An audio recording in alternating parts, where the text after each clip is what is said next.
You're listening to the Communications Business Advisor podcast, the podcast for communications professionals in the corporate world who are committed to advancing their work and our field's reputation as critical business advisors that are not only invited to the decision-making table, but are required there. I'm your host, Tara McDonough. Welcome to another episode of the Communications Business Advisor podcast. I am here today with a special guest, Judy Rader. Judy, can you tell us a little bit about your role in your company? Well, I'm happy to, Tara, and thank you so much for having me. I've admired your work for a long, long time. I'm Judy Rader. I'm Senior Vice President of Corporate Affairs at Constellation. Constellation is a Fortune 200 energy company headquartered in Baltimore. We're the nation's largest producer of clean, reliable energy and also the nation's largest operator of zero-emission nuclear plants. Wow, that's important work.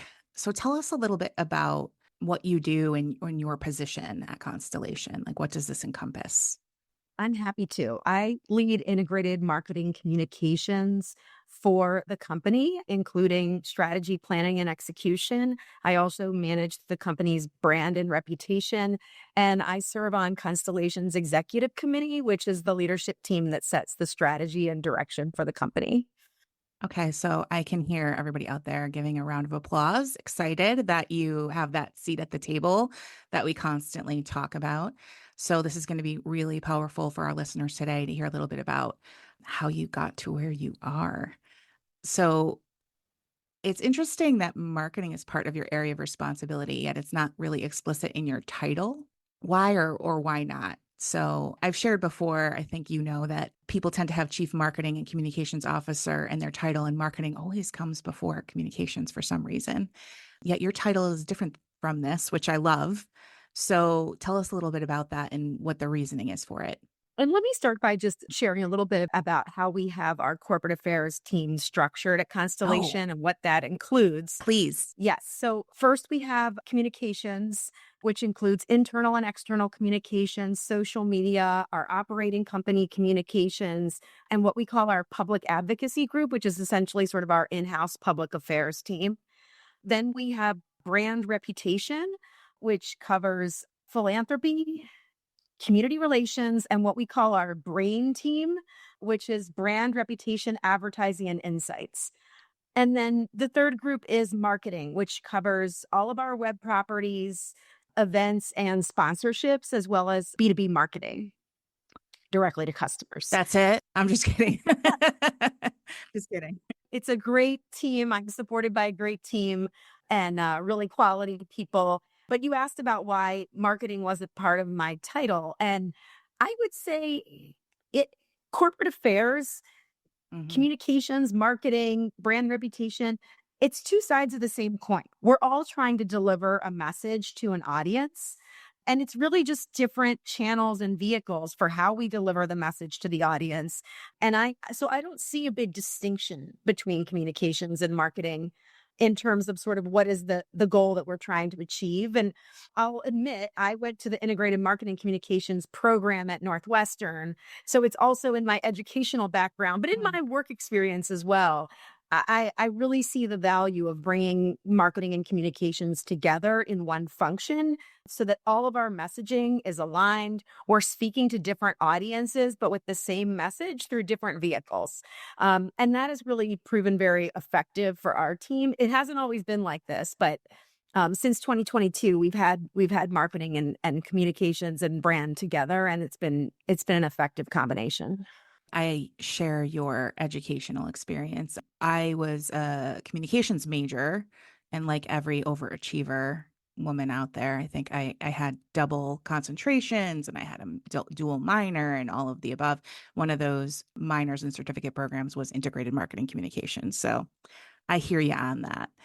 But what I found interesting here is that corporate affairs officer is something that I hear more and more often. We're starting to see trends and studies that there are more and more roles that are in that corporate affairs officer space. So what used to be either the CMO or the CCO occasionally is now kind of into that corporate affairs integrated role, which includes, from what I've seen and I've worked in and understand, all of the things that you've talked about. Do you see this trend as well moving towards this corporate affairs as the default title for the top communicator at an organization? Do see that trend. And I should have disclosed my whole title, which I usually don't sort of throw out there, but it is Senior Vice President of Corporate Affairs and Chief Communications Officer. So I'm still Chief Communications You're Officer. both. I love that. So I'm both and, yeah. but I do see more of a trend toward corporate affairs, and I see more functions being pulled under corporate affairs. I mean, in some Mhm. companies, investor relations is under corporate affairs. In some Mhm. companies, government relations is under corporate affairs. In some companies, like sustainability and ESG work is under corporate affairs. None of those are in my remit, by the way. Yeah. I have enough. I have enough. But like it's definitely a different mix at every company. But I think people are starting to recognize what you and I were educated on, Tara, which is that these are really just different ways of delivering a message to an audience, whether it's investors, whether it's employees, whether it's customers, whether it's policymakers. And so bringing together the people who shape that messaging and then deliver that messaging to different audiences and different channels, that integration is essential. And so I see more and more companies sort of bringing these functions together. I would say at our company, we're a very policy driven company. Yeah. I don't have government affairs under my remit. And frankly, government affairs is fairly a good sized shop at Constellation, but we are Mhm. tied to them at the hip. We take no step without checking with government affairs. And similarly with investor relations, our senior vice president of investor relations is excellent. She and I talk, daily, weekly. We're just making sure all the time that our messaging is aligned, that I know what she's saying to the street, that she knows what we're saying in the press or to employees or in policy space. So, I think you can align these things without moving them all under the same function.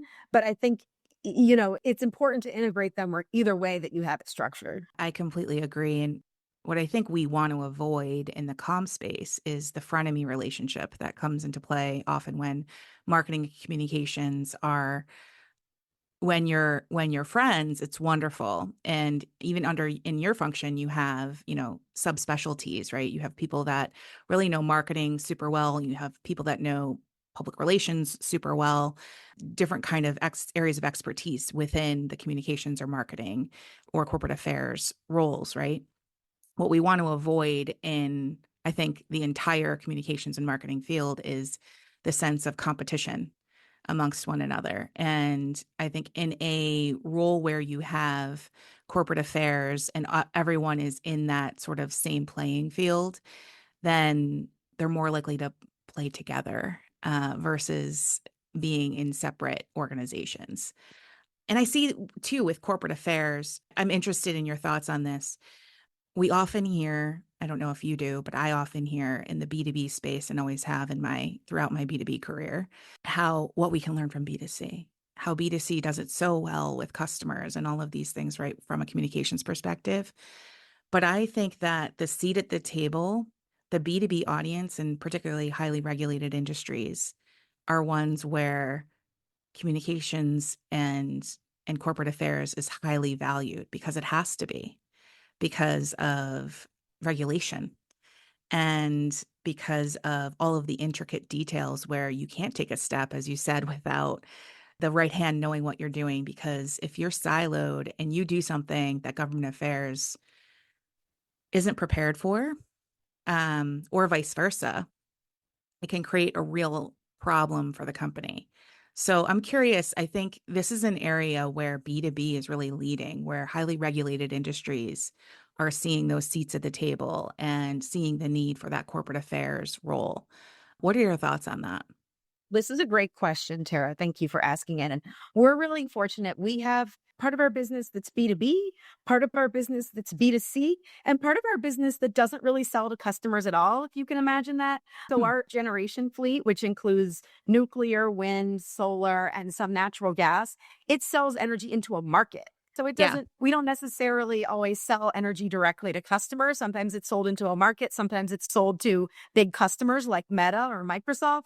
And Yep. sometimes it's sold to, you sitting in your living room deciding you want to search for a lower energy price for your electricity. Mhm. So we sell to all kinds of customers. Certainly, like B2B is our much larger market. Call it our commercial, industrial, retail business. And it's essential that we've just recently announced these two really big 20-year long transactions with Microsoft and Meta. And I will tell you that marketing, communications, branding, we were all involved in Right. announcing those transactions. And frankly, we were having direct conversations with the Microsoft and Meta communications people who were excellent. Just figuring out not just like working on the press release together. Like we know how to do that, right? We always know how Right. to do like a joint press release, but more, strategizing about messaging. How is this going to land? How does this support our, state legislative initiatives in Illinois, for example, where we achieved one of these deals? How are we going to, communicate this to stakeholders in Illinois, including, the governor, state legislators, the local mayor. And so there's just, working with larger B2B companies, you're really sort of they're B2B and B2C as well. Right. But you really have to have a higher level of sophistication. So I think there's a lot to be learned from B2C, but I think there's a lot to be learned from B2B too, because, Mhm. some of these transactions that we have announced with our business customers have been very, very sophisticated, very well thought out strategic transactions where the messaging, the strategy, the outreach has all been highly coordinated. And in a B2C transaction, that's not required, right? You're just Right. you're selling and in doing as many sort of small transactions as you can. So Right. I think I don't disagree. There's things to be learned from both groups.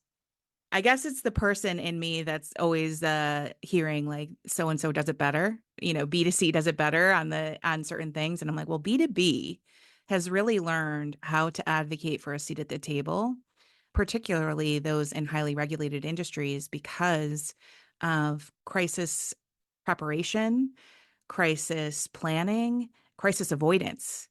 There's so many times that when the more sophisticated communications leader is at the table, you can really prevent a crisis by advising on a business decision.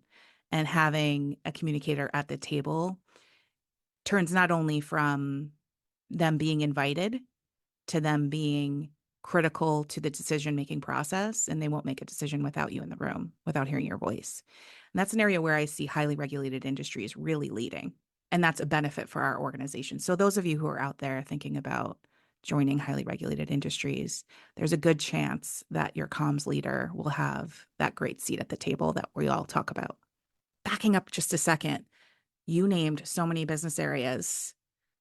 What is the size of your team and who do you report to and how did it change? I have a team of 60 highly talented people, all with diverse backgrounds and experiences. They all bring a lot of different skills and talents to the table. So that's the corporate affairs function. I report up to Kathleen Barone. She's our chief strategy and growth officer. She Mhm. also sits on the executive committee. And then she reports to our CEO, Joe Dominguez, and he leads our executive committee. So unlike some companies, I don't directly report to the CEO, but I report to our head of strategy, which I think makes a lot of sense in terms of how our organization fits. And then, we have really, really strong connections, as I mentioned, with IR, government affairs, um, the retail business that serves customers. So we have a seat at the table.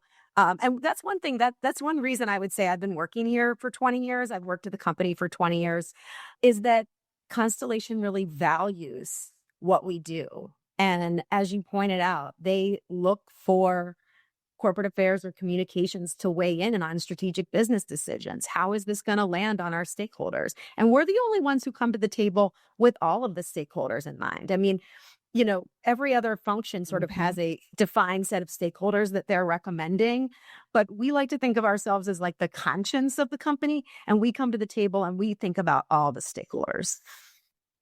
I have chills because I think you're saying something that I know that I repeat regularly. Like we're the only ones that are really thinking about all of our audiences and kind of coming to that great consensus. We're super great at consensus driving.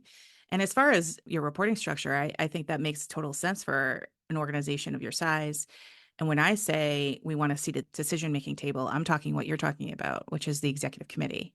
So it doesn't necessarily mean that you have to have the reporting structure up to the CEO, but it does mean that you have to have the voice at the table. And it sounds like Constellation really values that. So was it always this way, or how did it change? Well, I will say that I'm not going to take credit for communications having a seat at the table. It has been this way since before I got here 20 years ago. So I think you're right that it's a highly regulated company. How we're perceived by customers, by our communities, by employees, and especially by state and federal policymakers is extremely important to us. Those relationships are critical. And so that concern and care about how our stakeholders perceive us has been sort of baked into our DNA. But I will say that the function itself has evolved quite a bit. And I wanted to share about 2 years ago, I engaged in an organizational redesign process. Hmm. Started this in 2023. And at that time, we did have three functions. They were a little bit different than they're set up today. But we had spun off from our former parent company, Exelon, in 2022, and we put these functions together under one organization, but we really didn't think about how do we bring the talent together? How do we optimize the talent to maximize the benefit to the business? Is everybody sitting in the right spot? Are like work groups together and integrated? So we did that work 2 years ago and redesigned the group. And one of the benefits of that is we were able to not only optimize the talent and the workflows and the structure, but we also identified some gaps. Like we didn't have enough resources in community relations. That was a growing area for us that we just had not invested in.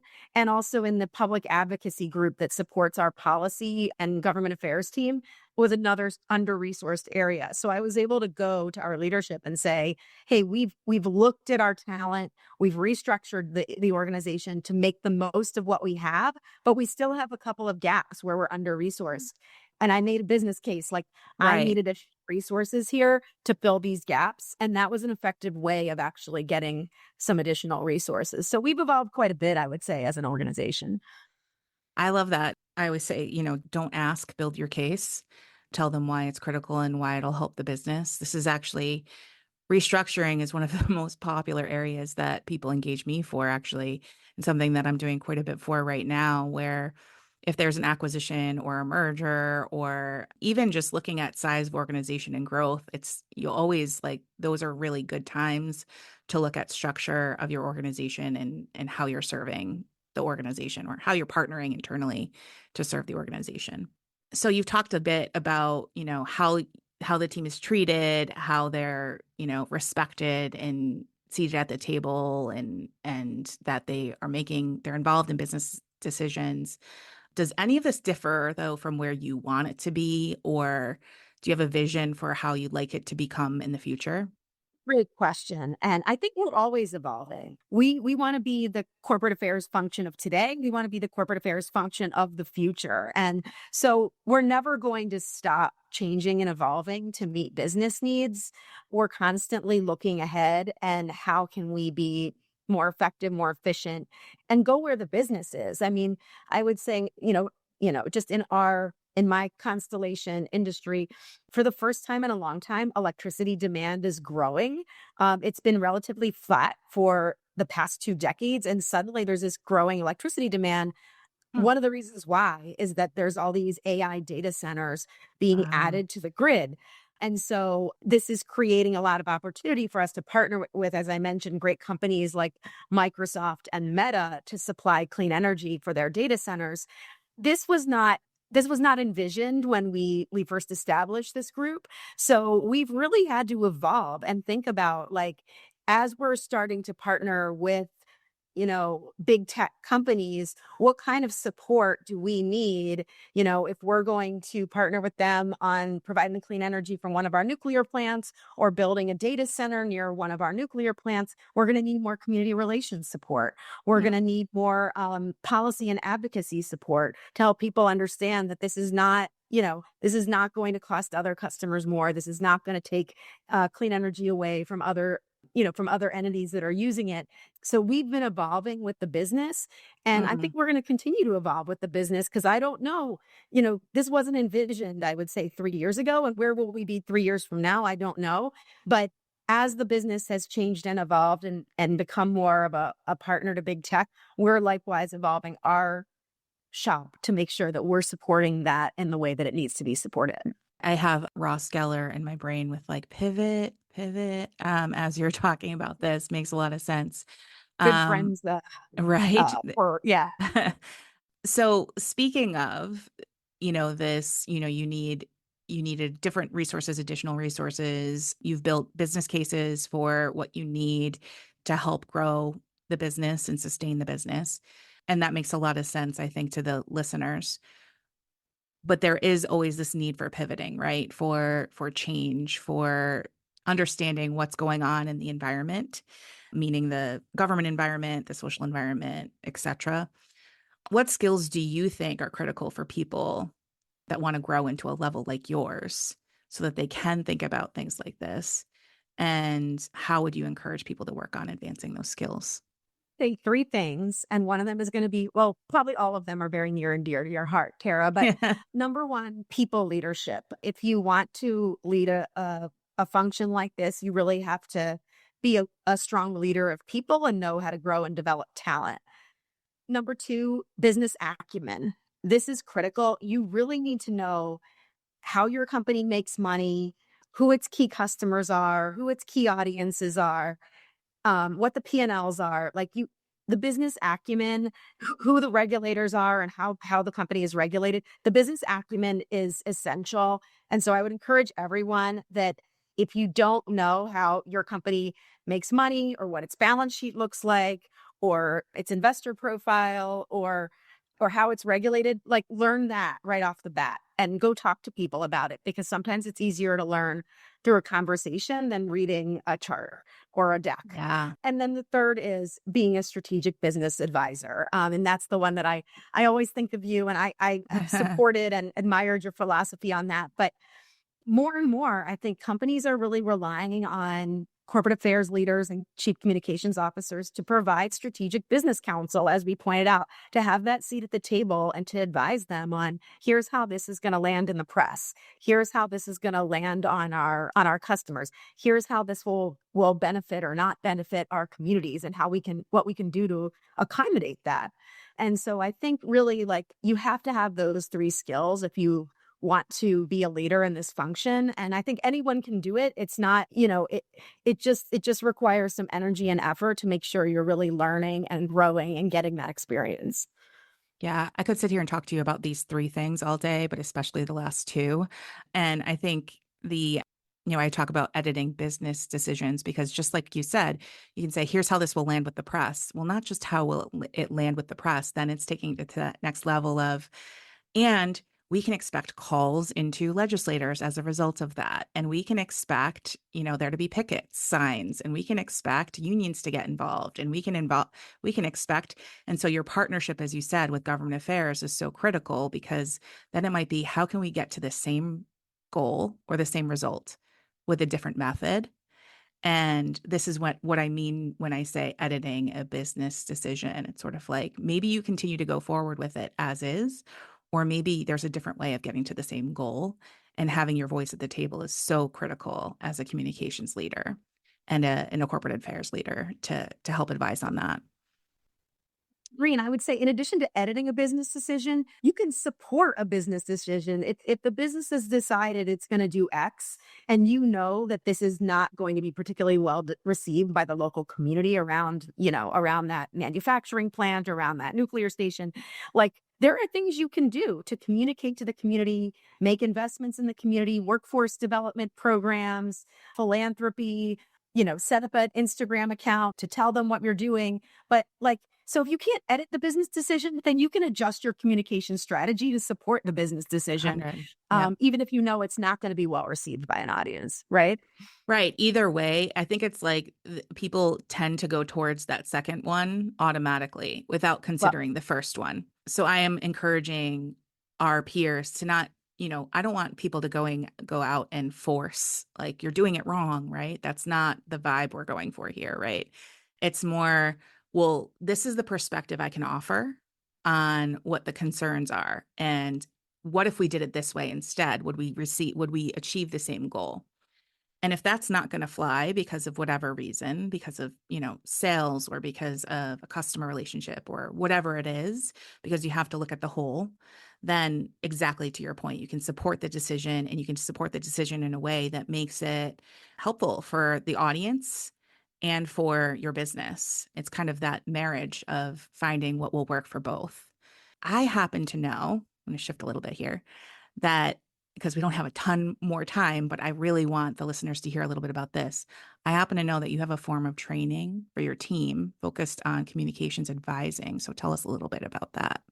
And this is when we get to know each other, Tara, because I think Yeah. we both share this passion for advising our leaders on strategic business decisions and strategic communications decisions. So we have a program at Constellation. We launched it about 5 or 6 years ago.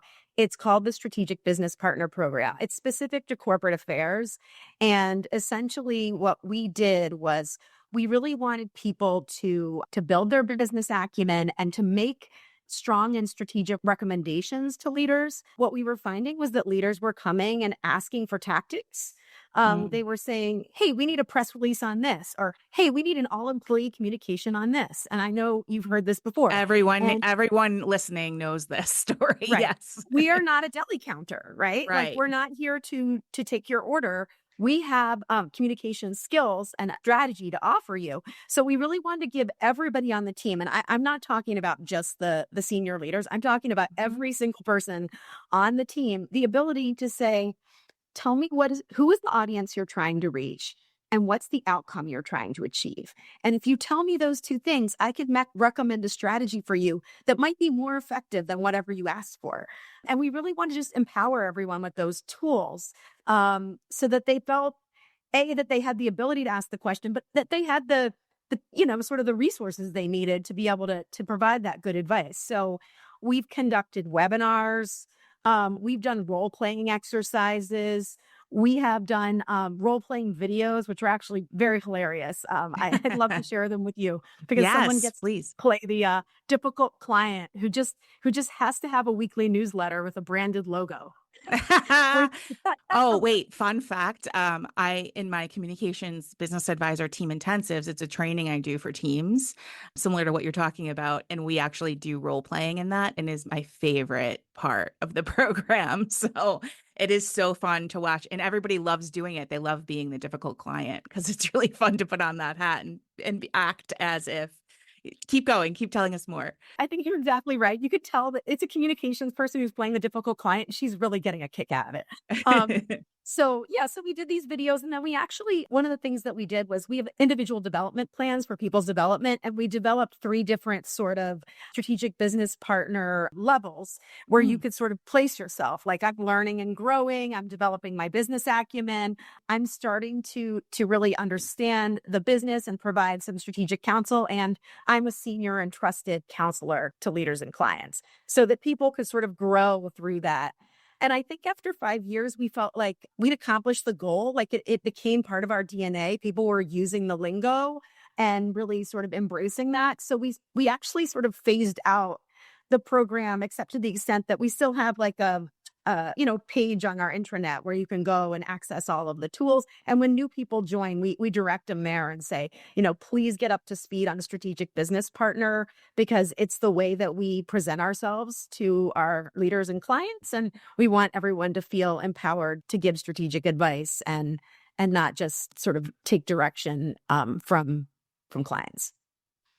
I love that. I love that. So I have one last question here. With the changing business environment, changing technologies, political environment, we know there's constant change. What do you see as the top challenges or opportunities for our field? Yeah, this is a great question. I have 2 thoughts on this. I think neither of which will surprise you, but this is what everyone is talking about. One is AI.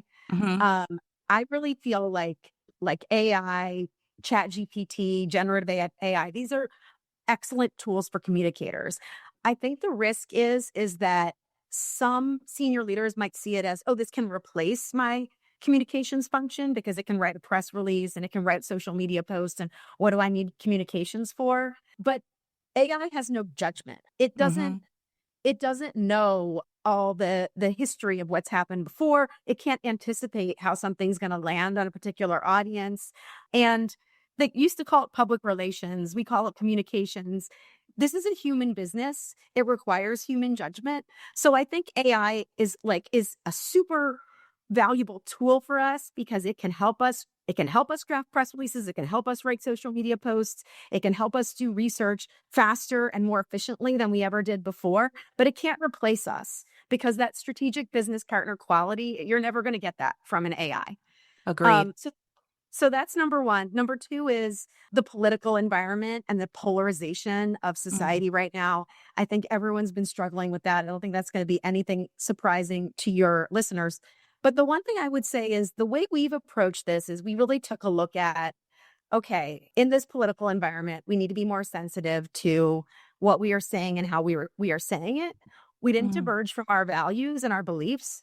I would say our philosophy's been change the messaging, not the meaning.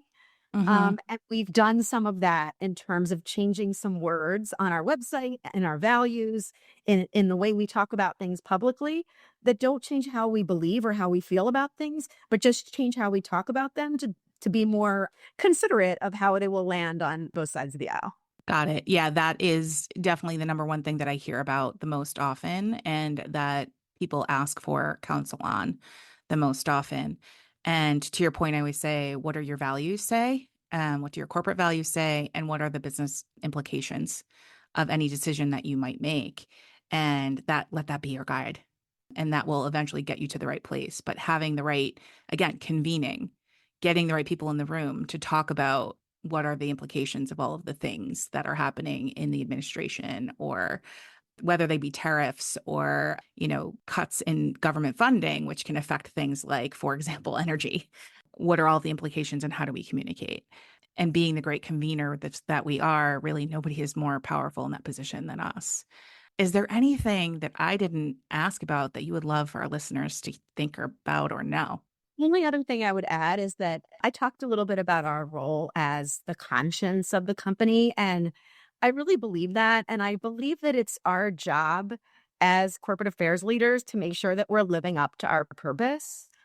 And I will tell you that as a member of the executive committee, I will bring up sometimes to eye rolls, like, does this align with our purpose? And I know there's always a business case, there's financial reasons to make a decision, there's political or legal reasons to make a decision. But I think we have to always bring up, does this align with the purpose that we have? Our purpose is leading the transition to a carbon-free future. And do the actions we take support that? And do the actions we take support our values? And so I just think we have a very high level of responsibility to bring that to the table and make sure that we're doing what we set out to do, what we said we would do in terms of serving not just our investors and our employees, but also society. Well said. Agree 100%. So thank you for joining me today, Judy. And I know our audience here on this podcast is gonna get a lot of value from listening to your words of wisdom. I appreciate you joining us, and I hope that you can come and join us again sometime soon. For now, this has been the Communications Business Advisor, and we will talk with you next time. If you're interested in working with me to advance your work and your team's reputation as critical business advisors, never order takers, check out taramcdonough.com. Thanks for listening to the Communications Business Advisor podcast. If you found this episode helpful, please leave a rating or a review. It helps people find us, and we can't ignite a movement without sharing the message. See you next time, where we'll continue to do the work to elevate our field's reputation and elevate the careers of the people in it.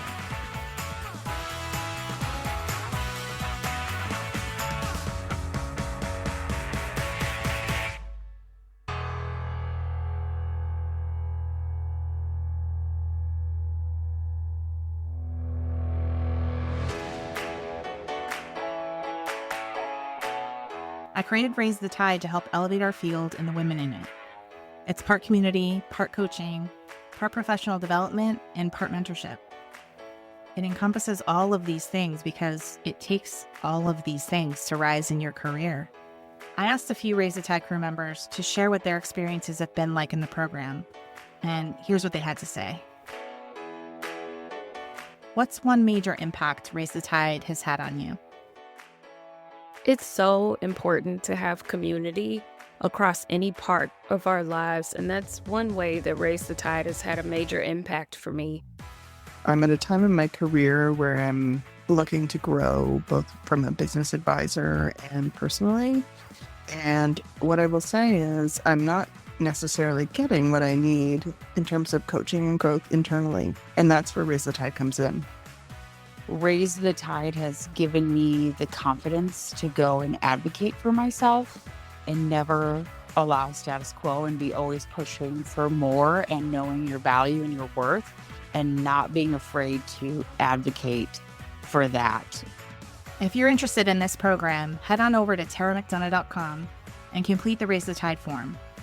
A rising tide raises all ships, but we're not the ships. Together, we're the force of the tide, raising the ships for our entire industry.